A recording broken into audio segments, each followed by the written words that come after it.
I think the hockey card market might be a little bit of a sleeping giant.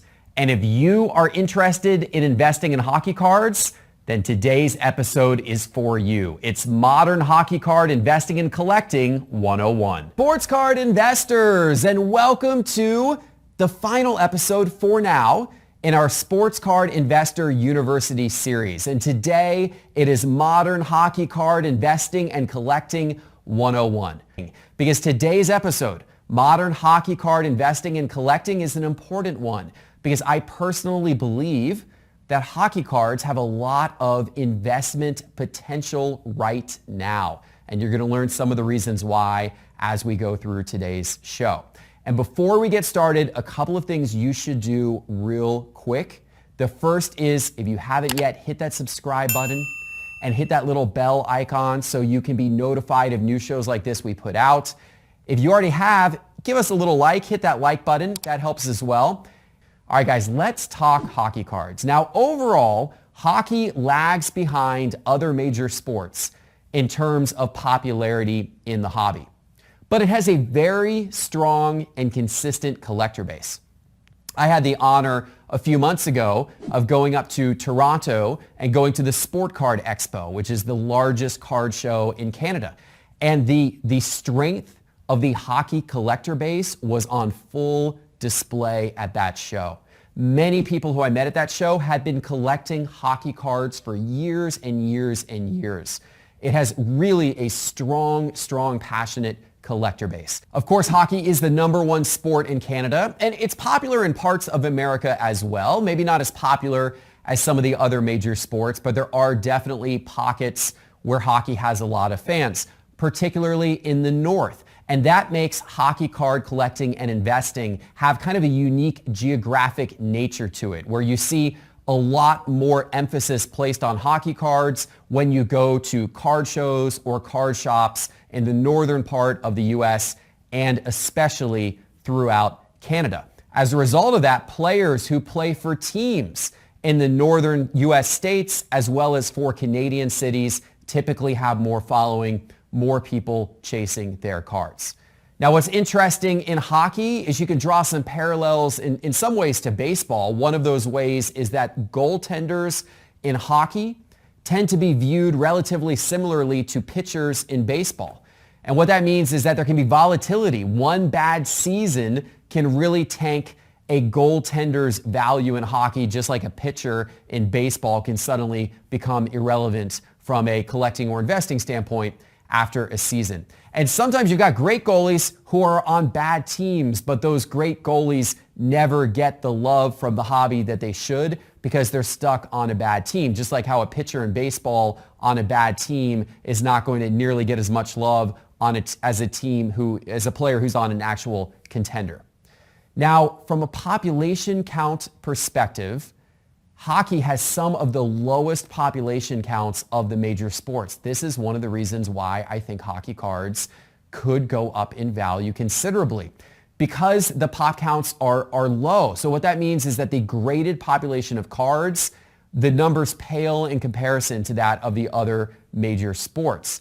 You know, a high pop count in hockey might be considered 1,000 or 2,000 of a particular card graded in, let's say, a gem mint condition, a PSA 10 condition. But in basketball and baseball, you often find cards that are 10 times that, or sometimes even more. For example, Connor McDavid's Young Guns hockey card, his rookie card, the Young Guns card, one of his absolute premier rookie cards that people chase in PSA 10 condition, the pop count on that card is a little over 2,000. Compare that to, let's say, Zion Williamson's Prism base rookie card in PSA 10 condition. The pop count on that card is over 20,000. So you can see the difference of magnitude in the pop counts in hockey versus the pop counts in the other sports. And speaking of those Upper Deck Young Gun rookie cards, those are one of your big chase cards in hockey. They have been ever since Upper Deck debuted them in 1990, which was when Upper Deck began making hockey cards. Prior to 1990, you saw O-Pee-Chee and Topps as the major card manufacturers where you were chasing for rookies. Young Guns and also autograph and memorabilia cards such as SP Future Watch autos or RPAs from the Cup are what tend to really drive the hockey market. Those are the chase cards that a lot of people go after.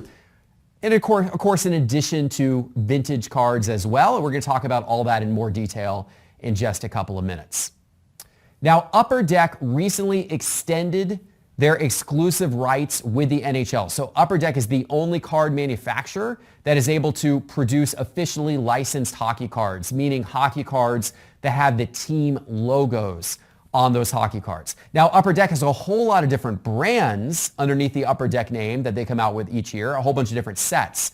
But as a manufacturer, they're the only ones with that official license. And because it recently extended with the NHL, there's some who think that Fanatics may eventually try to buy Upper Deck so that Fanatics can get into the hockey card world, just as they recently bought Topps to get into baseball cards, and they recently won the license as well to produce football cards and basketball cards exclusively a few years down the road from now. But outside of that question as to whether Fanatics could acquire Upper Deck or not, the fact is that actually hockey has had the most stability in terms of its card brands, because if you think back to 1990 when Upper Deck started making cards, they've been there all the way throughout. And that's much different than what we have seen in the other sports where licenses have changed around between companies over the course of the last 30 years. From an investor or a collector, well, particularly from an investor, for a collector it doesn't matter as much, but for an investment standpoint, you're wanting to invest in those officially licensed cards, the ones that have those team logos on them. Those are the ones that typically are going to hold the most value in the long run. And that's why it's important to understand who has the official license, which right now is Upper Deck. Now, there has been more emphasis placed on hockey in the U.S. recently. Of course, ESPN did a big deal with the National Hockey League. ESPN is now televising hockey games. And so a lot of hockey card investors and collectors hope that this will help increase the popularity of the sport in the United States and therefore increase the popularity of the cards in the year to come. Now that you know a little bit more about the landscape of hockey cards, let's talk more about the manufacturers. Now, as I've mentioned a few times already, Upper Deck is the manufacturer right now. They produce a whole bunch of different sets, a whole bunch of different cards. They're the ones that create those Young Gun cards that are the signature rookies that a lot of collectors search for. They also produce the SP Future Watch auto cards and the Cup RPAs. The Cup, by the way, is a very high-end product in hockey that is similar to your National Treasures and your Flawless that you might find in football or basketball, or more of kind of your Topps Transcendent that you might find in baseball. It's just a really nice high-end product. But there are other manufacturers that make cards as well. Leaf, for example, has been making hockey cards. These are unlicensed hockey cards. But from a collector standpoint, a lot of the Leaf cards can be a lot of fun. Leaf places a priority on autographs and memorabilia. And they also place a priority on retired players and Hall of Famers. Typically, their cards come in smaller boxes, fewer cards in a box, but a chance for more hits, more autos, more memorabilia cards, etc. Now, if you go back in hockey's history, Topps and O-Pee-Chee were two of the big names all the way up through the early 2000s. Topps was the American distributor of hockey cards for a long period of time, and then O-Pee-Chee was the Canadian counterpart. So their cards, many years, were identical in design, but the O-Pee-Chee cards were the ones that got distributed in Canada. The Topps cards got distributed in the United States. And because the O-Pee-Chee cards were the ones that got distributed in Canada, they normally hold more value than the Topps equivalent cards do.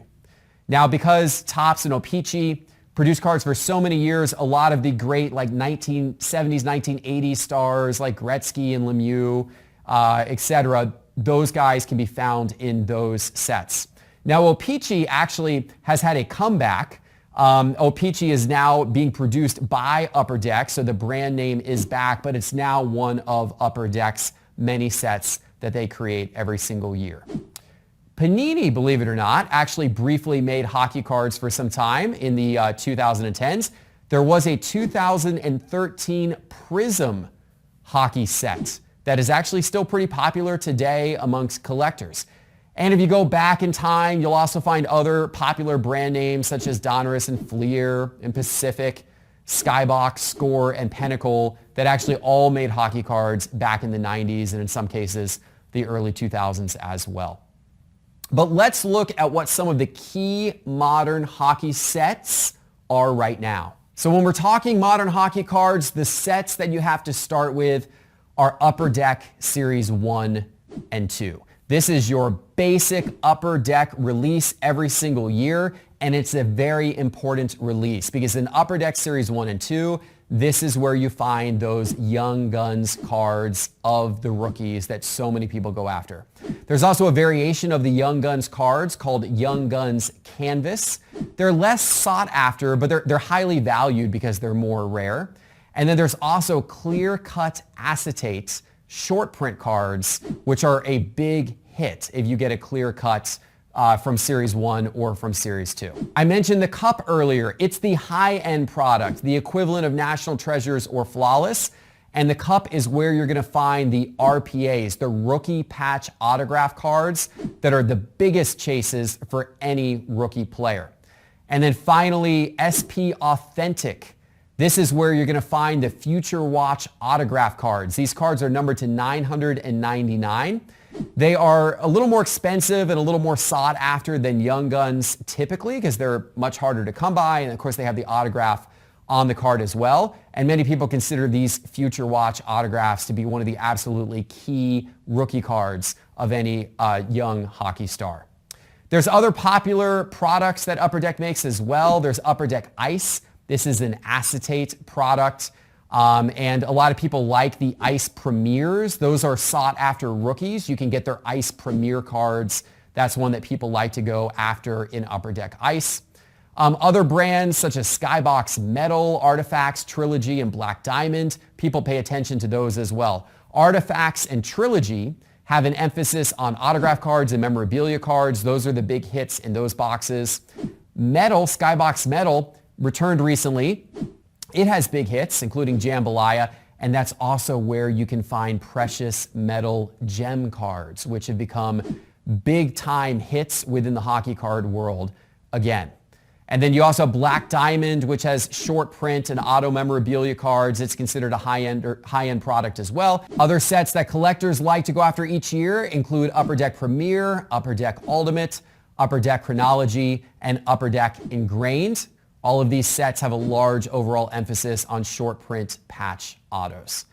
So now you know a bit about the sets. Let's talk about some of the key modern players you might want to invest in. So when we're talking about younger players who people are chasing after today from a card investment standpoint, we've got to start with Connor McDavid. Connor McDavid is, of course, the star player for the Edmonton Oilers, perhaps the most popular active player today. People absolutely love to chase Connor McDavid cards. His rookie cards are from 2015. So in particular, his 2015 Young Guns and his 2015 Future Watch Auto are cards that a lot of people are going after. Austin Matthews is another popular player from an investment standpoint, another popular young player. His rookie cards were in 2016. So his 2016 Young Guns and 2016 Future Watch Auto are big cards as well. And of course, he plays for Toronto. He's the center for the Toronto Maple Leafs, which makes him a big hit when those Sport Card Expo shows in Toronto come about every year. Cale Makar is the elite defenseman for Colorado. He's from the 2019 sets. So his 2019 Young Guns is a popular card that a lot of people chase after. And how about Andrei Vasilevsky, the star goalie for the Tampa Bay Lightning? You can find his Young Guns card back in 2014. And of course, we got to talk about the veterans as well. And we're going to start with one of the greatest hockey players of all time, Alexander Ovechkin. He is chasing Wayne Gretzky's all-time goal record right now. He is, of course, the star for the Washington Capitals, and many hockey card investors and collectors love to chase Ovechkin's cards. His rookie cards are from 2005, so his 2005 Young Guns rookie card and his 2005 SP Authentic Future Watch auto cards are some of the most sought after cards in the sport right now. And then there's Sidney Crosby, the all-time great. He also is from the 2005 rookie class. So you can find his Young Guns, etc. from 2005 as well. He is considered one of the best players this century alongside Ovechkin. But of course, it's not just the players playing today who you should consider investing in. You should also consider the all-time greats, retired players, Hall of Famers who have already gone on and had a fabled career. Many people consider them safer investments because their careers are already over and they have a track record of being awesome and likely a track record of their cards appreciating in the hockey card hobby. And when we're talking about those all-time great players, we of course have to start the conversation with Wayne Gretzky, considered to be the Michael Jordan of hockey. And his cards, in fact, they're even more valuable in gem mint condition than Michael Jordan's own rookie cards are. Wayne Gretzky's 1979 O-Pee-Chee PSA 10 rookie card sold for $3.75 million last year. Now, granted, there is only 2 of those cards in existence in PSA 10 condition. Perfect PSA 10 gem mint condition, only 2 exist. And that's why you saw a sale of close to $4 million for one of those 2 cards.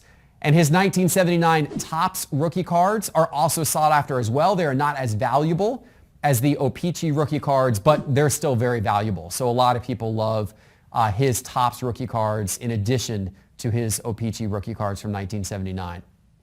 Mario Lemieux, his 1985 O-Pee-Chee rookie is one that a lot of people seek after. Of course, he is the former star of the Pittsburgh Penguins, considered to be one of hockey's GOATs.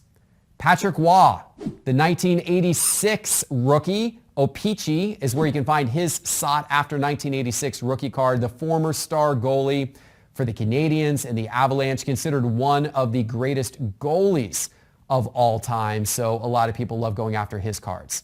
And other recent legends, players like Jaromir Jagr and Martin Brodeur, they are also sought after by hockey card investors and collectors. If you want to turn back the clock even further and go to true old vintage cards, you might look for the 1951 Parkhurst Maurice Richard card, or the 1958 Topps Bobby Hall card, the 1951 Parkhurst Gordie Howe card, or the 1966 Topps Bobby Orr card as some of the all-time great hockey cards. Now, just like when investing in any other sport, if you're going to be investing in hockey cards, at Sports Card Investor, we always recommend buying graded cards whenever possible. Graded cards give you some advantages. You know what the condition of that card is, which is especially helpful if you're buying the card online. The card has been authenticated that it is real, which is especially important if you're buying high-end cards. There are a lot of fake Wayne Gretzky rookie cards out there. Be careful. A lot of those 1979 Topps and O-Pee-Chee Wayne Gretzky rookie cards are fakes. That's another reason why you want to buy graded, especially if you're going to be buying a high-end card such as that. And of course, having a graded card gives you a better understanding of the price history because you can use a tool like Market Movers to go look at the price trends to understand what that card has sold for over time in the same condition. Now, as I mentioned earlier in the show, hockey cards have a lot lower graded populations than do the other sports. And it's not really getting any bigger significantly at the moment. In fact, in 2021, only 2% of the cards graded by PSA were hockey. Only 2%. Hockey lagged behind all of the other major sports, including soccer, and it lagged behind Pokemon in terms of grading volume. But this isn't necessarily a bad thing. I like the fact that there are low population counts in hockey because if you're encountering any type of investing where there's a lower population, then if demand starts to increase and the supply is lower, there's the chance for prices to escalate more quickly than other sports where there's a really, really large supply of graded cards. Now, much like the other sports, PSA is often king when it comes to graded card prices. SGC has become a much more popular grading option recently for modern hockey cards. And BGS is what a lot of people prefer for the thicker cards. So if you're getting an RPA card from the Cup or something of that nature, a lot of people will grade those with BGS. By the way, if you're interested in getting any of your own cards graded, check out our card grading service at Sports Card Investor, where we can help you with all of your card grading needs and give you a discount over the prices you would get by grading directly. You can find out more about that by going to sportscardinvestor.com and clicking on grading in the main menu bar. All right, guys, we covered a lot of ground there about hockey card investing and collecting. Hopefully this was a good intro episode for you. Guys, that is it for today's episode, and that is it for our Sports Card Investor University series for now. If you enjoyed the episode and you haven't already, hit that subscribe and give it a thumbs up, and we'll see you back soon with our next one. Take care, everybody.